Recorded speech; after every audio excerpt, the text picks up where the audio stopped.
Can someone in this room explain why the profits went up, but the cash disappeared? The question seemed harmless at first. Simple, almost naive.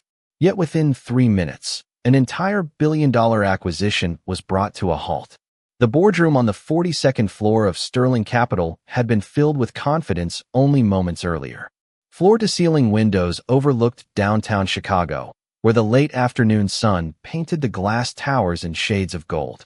Around the polished conference table sat executives in tailored suits, attorneys with thick folders, financial analysts staring at glowing tablets, and investors preparing to celebrate what many were already calling the deal of the decade. Richard Sterling stood at the head of the table. At 62 years old, he had built one of the most powerful investment firms in the country. His silver hair, crisp navy suit, and calm smile projected the image of a man who never lost. In front of him rested the final financial report for the acquisition of Westbridge Dynamics, a company that appeared to be generating record profits. Every advisor had approved the numbers. Every consultant had signed off. Every risk committee member had given their blessing. The signing ceremony was scheduled to begin in less than 15 minutes. Cameras were waiting downstairs. Reporters were already gathering outside the building. Everything was perfectly on track. Then Maya Brooks looked at the report. She wasn't supposed to be there. 17 years old, wearing a faded gray hoodie beneath a maintenance visitor badge, Maya sat quietly in the corner near the back wall. She had come to the building after school to bring dinner to her mother, who worked the evening cleaning shift. While waiting for her mother to finish preparing supplies, Maya had wandered into the executive floor lobby. An assistant rushing between meetings had mistaken her for an intern and waved her inside the conference room without looking twice. Nobody paid attention to her after that. Nobody asked questions. Nobody cared. She became invisible. Maya preferred it that way. She sat silently while executives discussed projections, growth rates, and shareholder returns. Her eyes drifted toward the giant screen displaying the final financial report. She glanced at it once, then again. Then she leaned forward. 15 seconds passed. Not 20. Not 30. 15. Her eyes moved across the revenue figures, operating margins, debt schedules, and cash flow statements. Something felt wrong. Not dramatic. Not obvious. Just wrong. The kind of feeling that made the back of her mind refuse to stay quiet. Richard Sterling reached for the signing pen. Applause began around the room. Several investors exchanged satisfied smiles. Then Maya raised her hand. At first nobody noticed. She lowered it, cleared her throat. "Excuse me." The room continued moving. "Excuse me." A few heads turned. Richard paused. His expression remained polite but distracted. "Yes." Maya swallowed once. Her heart pounded against her ribs. Every instinct told her to stay silent. But the numbers on that screen refused to leave her alone. She looked directly at the report and asked, "If Westbridge is making more profit than ever before, why did their cash balance drop by almost $80 million in the same year?" The room went completely still. For several long seconds, nobody spoke. The silence felt strange inside a room that had been filled with nonstop discussion only moments before. Maya immediately wished she could disappear. She was not trying to embarrass anyone. She was not trying to stop the meeting. She simply wanted an answer. Richard Sterling slowly lowered the pen onto the table. Around him, executives exchanged uncertain glances. Some looked at the screen. Others looked at Maya as if they had only just noticed she existed. The young girl shifted uncomfortably in her chair. She was used to being overlooked. In fact, most of her life had been spent blending into the background. Her mother, Angela Brooks, had worked evening cleaning shifts for nearly 12 years. Every weekday after school, Maya rode 2 buses across Chicago carrying her backpack, homework, and whatever book currently fascinated her. Sometimes it was economics. Sometimes history. Most often it was finance. While other teenagers followed celebrities online, Maya spent hours reading annual reports from public companies. She borrowed business magazines from the library. She watched interviews with investors and analysts late into the night. She never told many people about it because nobody seemed interested. To most adults, she was simply a quiet girl waiting for her mother to finish work. Richard finally broke the silence. "What makes you ask that?" His tone remained calm, but there was caution behind it now. Maya swallowed. Every eye in the room seemed fixed on her. "Because profit and cash are not the same thing," she said softly. The report says earnings increased, but the company ended the year with less cash than before. I just thought there would be an explanation. One executive leaned back in his chair and folded his arms. Another glanced toward the chief financial officer, Evelyn Grant. The woman frowned slightly while studying the screen. Maya immediately regretted speaking. She could feel heat rising into her cheeks. Maybe she had misunderstood something. Maybe she had embarrassed herself in front of dozens of experts. Yet the numbers continued bothering her. The missing cash sat in her mind like a loose thread she could not ignore. Outside the windows, the evening sunlight reflected across the Chicago River. The golden light spilled into the boardroom and stretched across the polished table. Dust particles floated through the air. The entire room seemed suspended in place. Richard looked toward his advisors. "Well," he asked. One analyst cleared his throat. "There are several possible reasons." "Which one applies here?" Richard asked. The analyst hesitated. Another executive opened the report and began scrolling through the financial statements. Evelyn Grant adjusted her glasses and leaned closer to her monitor. Page after page moved across the screen. Revenue, expenses, debt schedules, cash flow summaries, footnotes, appendices. The confidence that had filled the room earlier began fading almost imperceptibly. Maya noticed it first in their faces. The smiles were gone. The relaxed posture disappeared. People who had looked completely certain 10 minutes ago suddenly seemed very interested in double-checking their work. And for the first time since entering the room, Maya realized she might not be the only person searching for an answer. Richard Sterling remained standing at the head of the table, but the certainty that had defined him only minutes earlier was beginning to fade. He had spent 4 decades building a reputation for seeing risks before anyone else.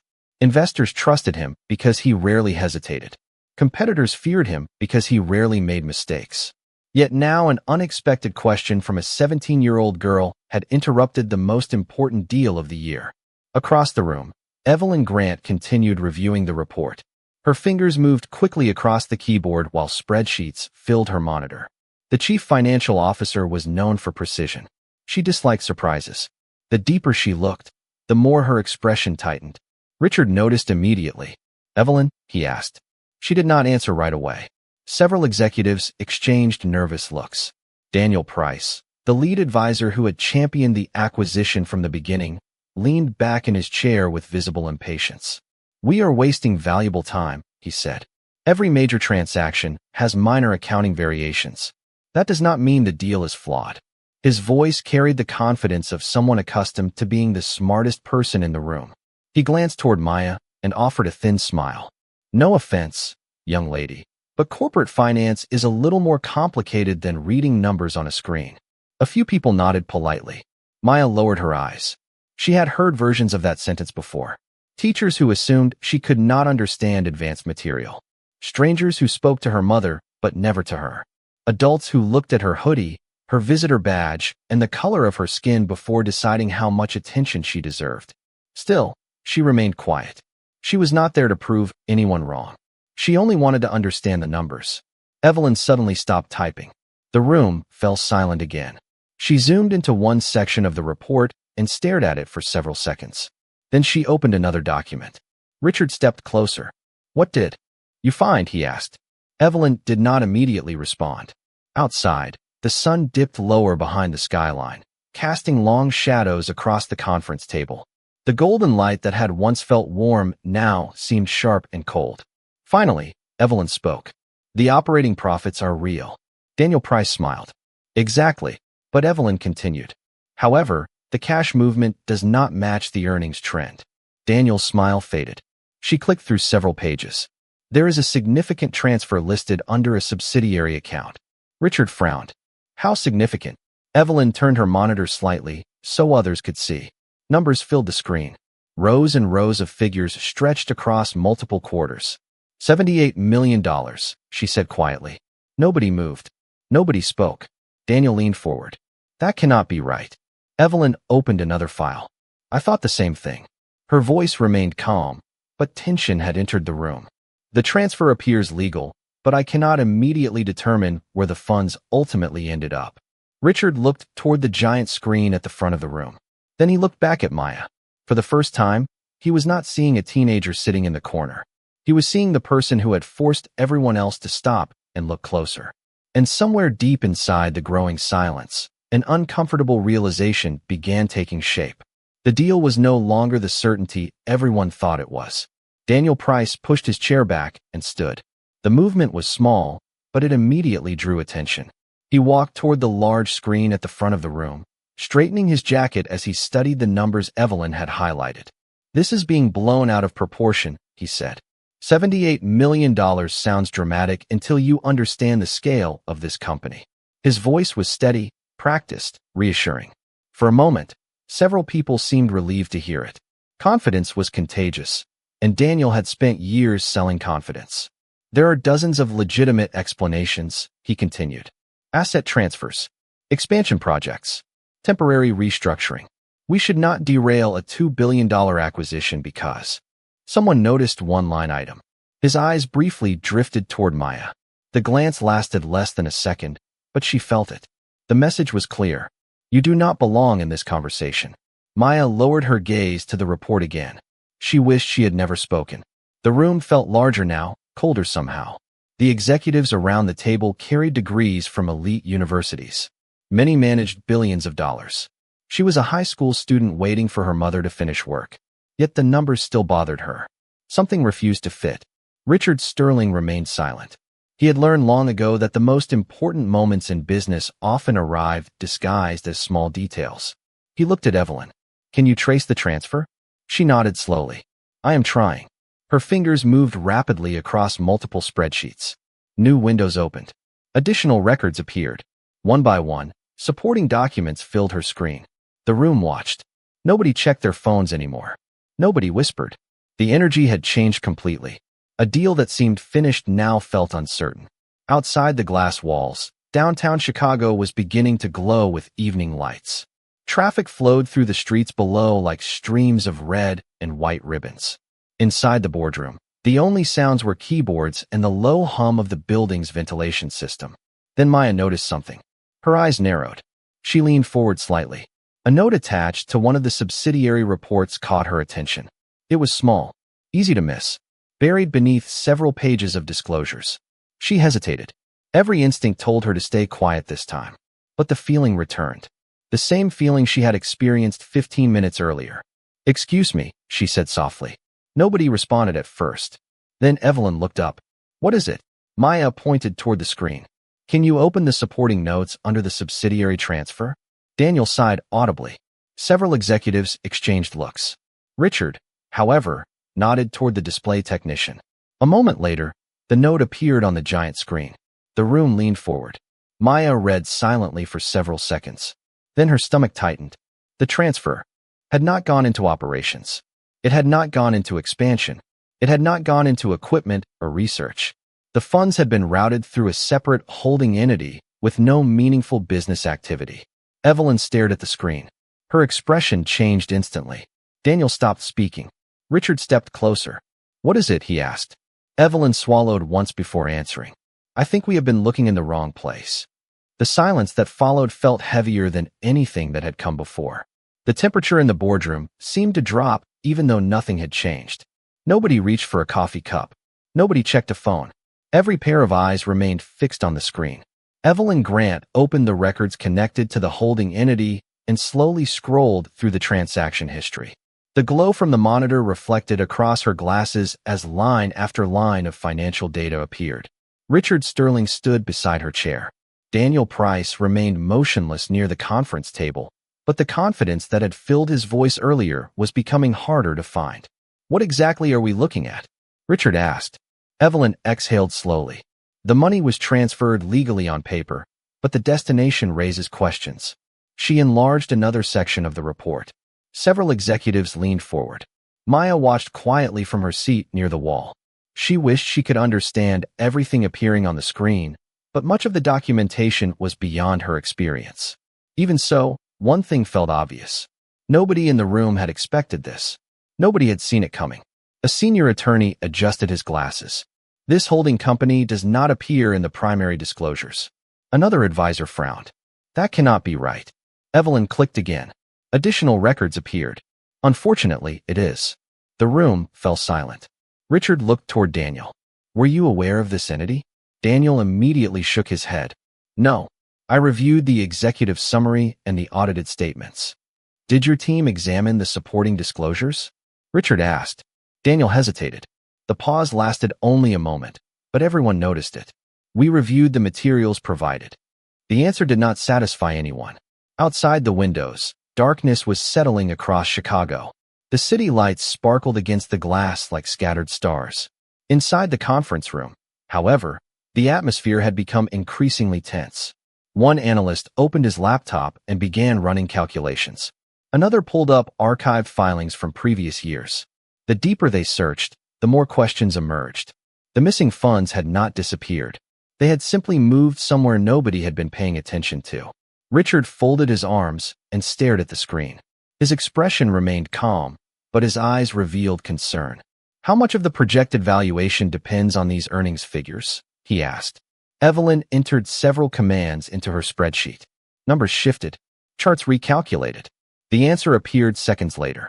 She looked up. A significant portion. Nobody spoke. The realization settled over the room like a heavy cloud. The deal had been built on assumptions.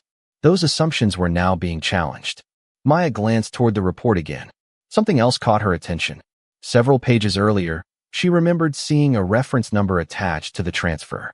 It had seemed unimportant at the time. Now she was not so sure. She looked at the screen, then back at her memory, trying to recall exactly where she had seen it. Her heart began beating faster. The strange feeling returned once more. The same feeling that had started all of this.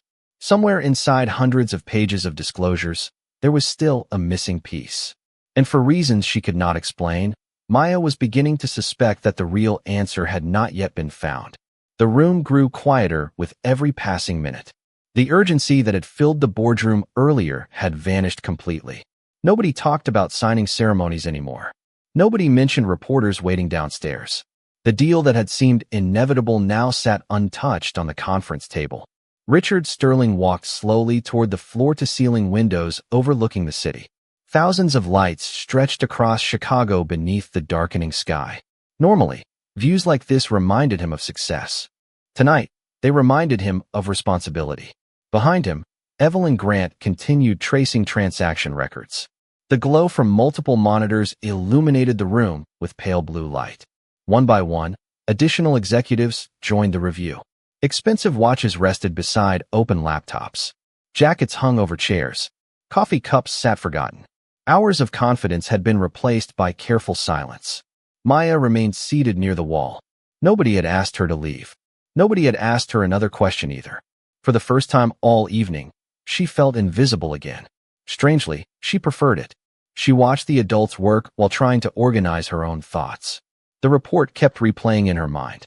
Certain numbers stood out. Certain notes felt important. She could not explain why. Her grandfather used to call it listening to the story behind the numbers.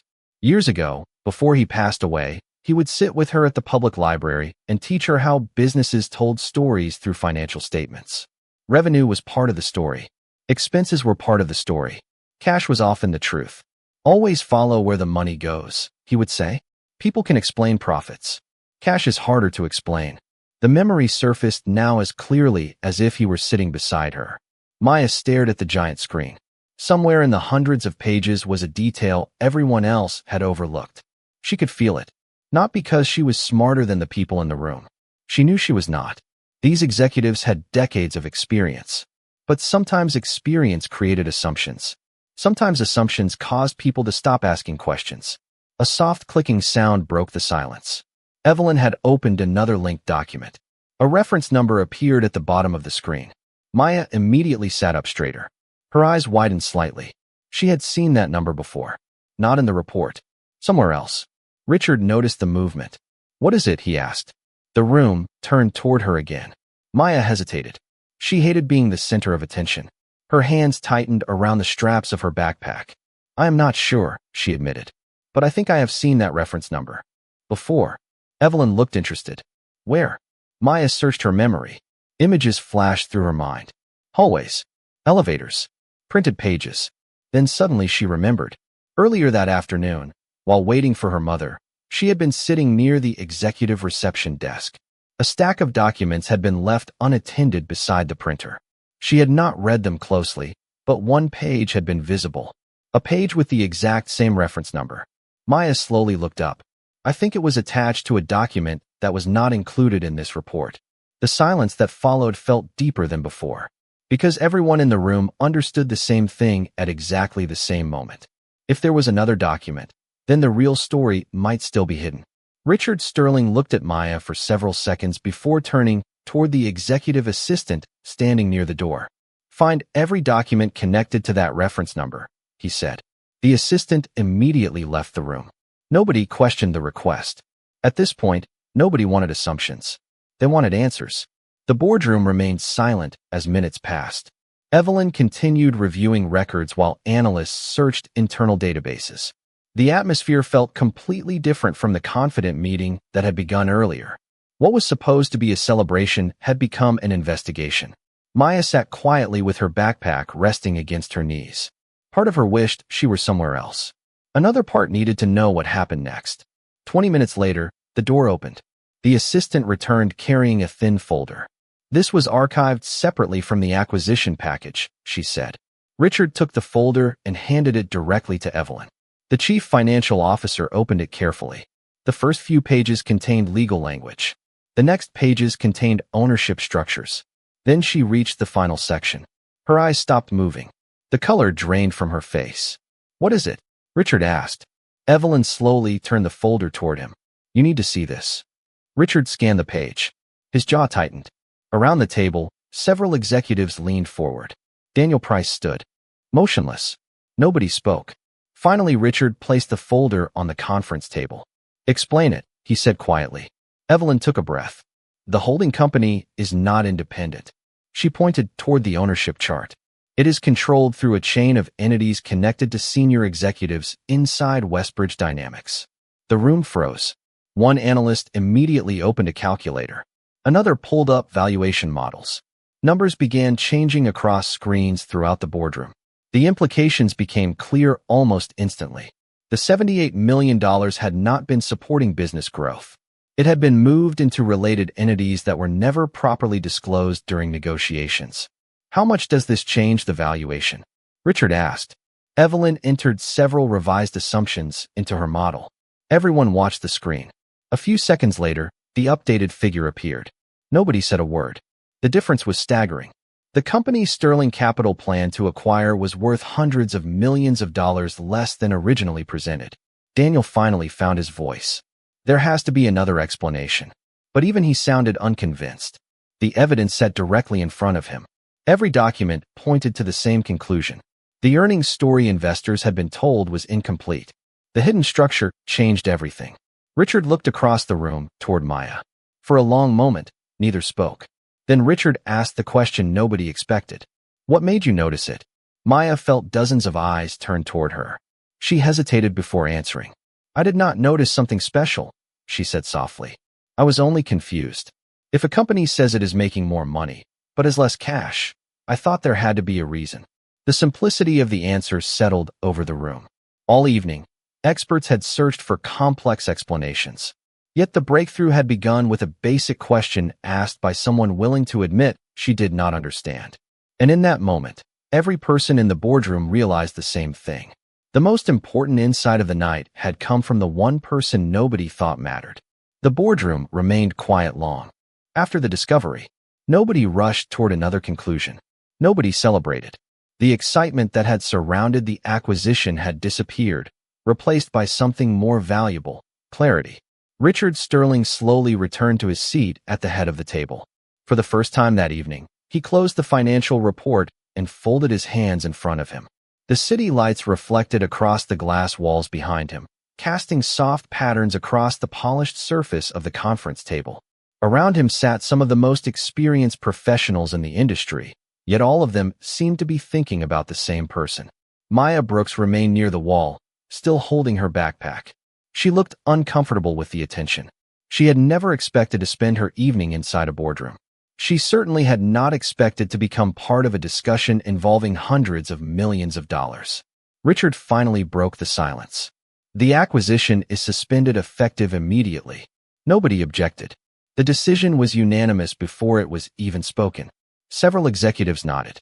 Others quietly began gathering their notes. The signing ceremony downstairs was canceled. Reporters would be informed. Investors would receive an updated statement.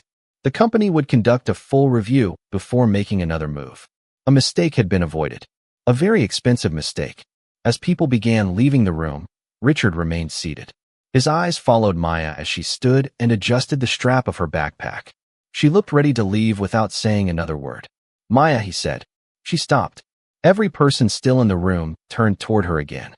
"Thank you." The words were simple, but they carried weight. Maya blinked, surprised. Richard Sterling was not known for public displays of humility, yet there was nothing performative in his voice. "You asked a question that should have been asked weeks ago," he continued. "And because you asked it, we looked closer." Maya glanced down. "I was only curious," she said quietly. Richard smiled faintly. "Curiosity is more valuable than most people realize." Evelyn Grant stepped forward. "You reminded all of us of something important," she added. "The smartest person in the room is not always the loudest one." Maya did not know how to respond. Her grandfather would have known what to say. She could almost hear his voice telling her to stay humble and keep learning. A few minutes later, the boardroom had mostly emptied. Richard walked toward the door with Evelyn beside him. Then he stopped and turned back. "One more thing." Maya looked up. Richard reached into a folder and removed a business card along with a sealed envelope. "This is not charity," he said, "and it is not a reward. It is an opportunity." Maya accepted the envelope carefully. "What is it?" she asked. Richard's expression softened. "A summer internship interview and a recommendation for a scholarship program that Sterling Capital sponsors every year." Maya stared at the envelope in disbelief. Richard simply nodded. Talent deserves to be seen. For a moment, nobody spoke. Then Maya smiled. It was small, genuine, and filled with gratitude. Not because of the scholarship, not because of the opportunity, but because someone had finally listened. The elevator doors closed softly behind Maya as she left the executive floor.